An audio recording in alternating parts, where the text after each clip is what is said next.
সম্মানিত আশিক রাসূলেরা, আপনাদের মধ্যে মনে কষ্ট নিয়েন না। অনেকে সারাদিন শুধু নালিশের জন্য আমার কাছে আসে সমস্যার জন্য, নালিশ দেওয়ার জন্যে, বিদেশ পাঠানোর জন্যে।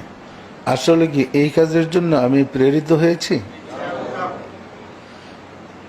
আমি আসছি আপনাদেরকে মোহাম্মদ ইসলামের শিক্ষায় শিক্ষিত করতে। মোহাম্মদ ইসলাম বলে এলমে শরিয়ত, এলমে তরিকত, এলমে হাকিকত, এলমে মারিফত, চারটে বিষয় নিয়েই মোহাম্মদ ইসলাম। আল্লাহ রসুল বলেন আশ-শরিয়তু আকওয়ালি ওয়াত তরিকতু আফআলি ওয়াল হাকিকতু আহওয়ালি ওয়াল মারিফতু আসরারি। শরীয়ত আমার কথা, তরিকত আমার কাজ, হাকিকত আমার অবস্থা, মারিফত আমার নিগুড় রহস্য। রাসূলকে সারা শরীয়ত, তরিকত, হাকিকত, মারিফত আছে কোনটা? আমরা এজিদ বাহিনীর কবলে পড়ে কারবালায় শরীয়ত, তরিকত, হাকিকত, মারিফত এই বিদ্বান যারা ছিলেন তাদেরকে হত্যা করে আমরা বিপদগামী হয়ে পড়েছি। ফলে আমরা ইসলামের শরীয়তটাকে পালন করছি বিশ্বজুড়ে। এবং শোনা যায়, বলতে শোনা যায়, হুজুররা বলেন শরীয়ত করতে করতে মারিফত হয়ে যাবে। এই আহাম্মক, এগুলো একটা আহাম্মকের স্বর্গে বাস করে, এ তো মারিফত জানি না। এই পণ্ডিতগুলো একটা আহাম্মকের স্বর্গে বাস করতেছে। সারা জীবন শরীয়ত করলেও মারিফতের কোন আসে বুঝতে পারবে না। পরিষ্কার, মারিফত থেকে শরীয়তের জন্ম। শরীয়ত করে সারা জীবন মারিফত হবে না। পরিষ্কার। সম্মানিত আশিক রাসূলেরা, বীজ বপন না করে ফল পাওয়া যাবে? যেমন কলার শরীয়ত হলো উপরের খোসাটা, আর কলার মারিফত হলো ভিতরের শ্বাসটা।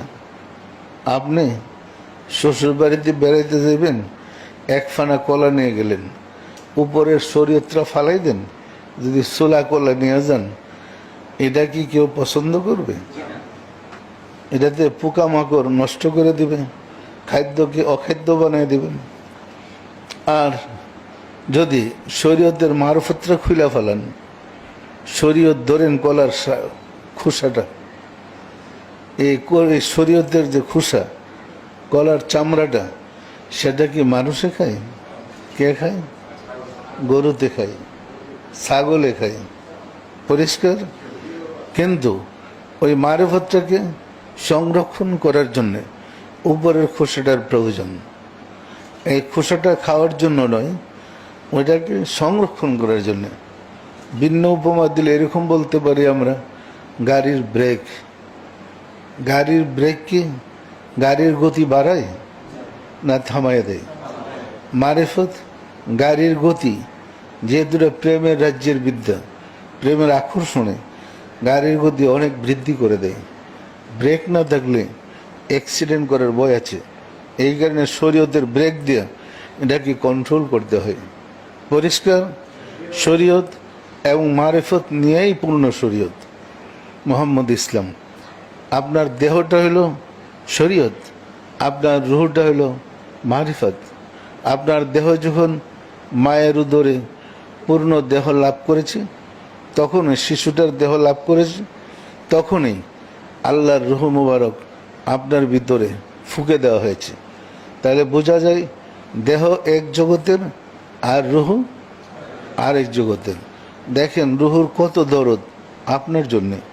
আপনার দেহের ভিতরে রুহ প্রবেশ করার পরে আপনি হাঁটতে গিয়ে হুঁচট খেলেন, দেহ হুঁচট খেল, ব্যথা পায় রুহু। কে ব্যথা পায়? তাহলে আপনার সাথে রুহুর কি গভীর সম্পর্ক। আপনাকে একজন কটাক্ষ করে গালি দিল, কষ্ট পেলেন, ব্যথাটা পায় রুহু। মনের কষ্টটা কে পায়? যে কোনো আঘাত দেহের উপরে হয়, কষ্টটা কে পায়? রুহ পায়।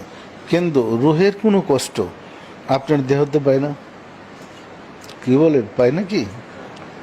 যে রুহ সার্বক্ষণ আপনার জীবন হিসেবে আপনাকে রক্ষণাবেক্ষণ করেছেন, সে রুহকে দেহের সাহায্যে পাপ কর্ম করে আমরা কষ্ট দিচ্ছি।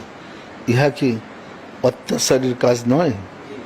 সুতরাং এই রুহুই আপনার আমার দেহের ভিতরে আমানত হিসেবে এসেছে। আবার এই রুহই যখন বের হয়ে চলে যাবে তখন আপনার দেহটা পরে থাকবে।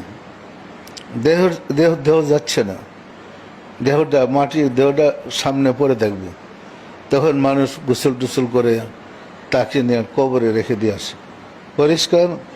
সম্মানিত আশিকের রাসূলেরা, সুতরাং দেহের ভিতরে রূহ যতক্ষণ আছে ততক্ষণ সাধনা করেন আপনার দেহের দ্বারা রূহকে খুঁজে পেতে, রূহকে খুশি করতে, রূহকে সন্তুষ্ট করতে। যদি রূহকে খুশি করতে না পারেন, মনে রাখেন আপনি বড় জালেম। আর রূহুর আলো দেওয়া যদি দেহকে আলোকিত করতে না পারেন, মনে রাখবেন আপনি কাফের। যে রূহুর আলো দিয়া দেহকে আলোকিত করতে পারেনি তাকেই কাফের বলে। পরিষ্কার? পরিষ্কার? এটা কি কোনো ফতোয়ার ব্যাপার? এটা কর্মের ব্যাপার, সাধনার ব্যাপার। সম্মানিত আশিকের রাসূলেরা, যেহেতু আমরা মুহাম্মদ ইসলাম প্রচার করেছি বা করছি, আমাদেরকে দুইটা দিক নিয়ে চলতে হবে। দেহ রুহু, দেহ রুহু। দেহ থেকে রুহু বিচ্ছিন্ন হয়ে গেলে দেহ হয় লাশ। এই লাশ কাউকে উপকার করতে পারে না, বরং কষ্টের কারণ হয়। পরিষ্কার? আর রুহু দেহ থেকে রুহু বিচ্ছিন্ন হয়ে গেলে শুধু রুহু থাকে, রুহু হয়ে যায় ভূত। উপমা সব বলা যায়, বোঝার জন্য বলছি। যেমন মনে করেন আপনার পিতা ইন্তেকাল করেছে, আপনারা ভাই বোন মা সহ রাত্রিভর ঘরে কান্নাকাটি করছেন, কান্নাকাটি করতেছেন। বাবা ছিল, আজ হারিয়ে গেছে, বাবাকে কবরে রেখে আসছি। আজকেই প্রথম রাত্র যে রাত্রে আমরা বাবাকে ছাড়া, বাবাকে কবর দিয়ে এসে বসবাস করতেছি।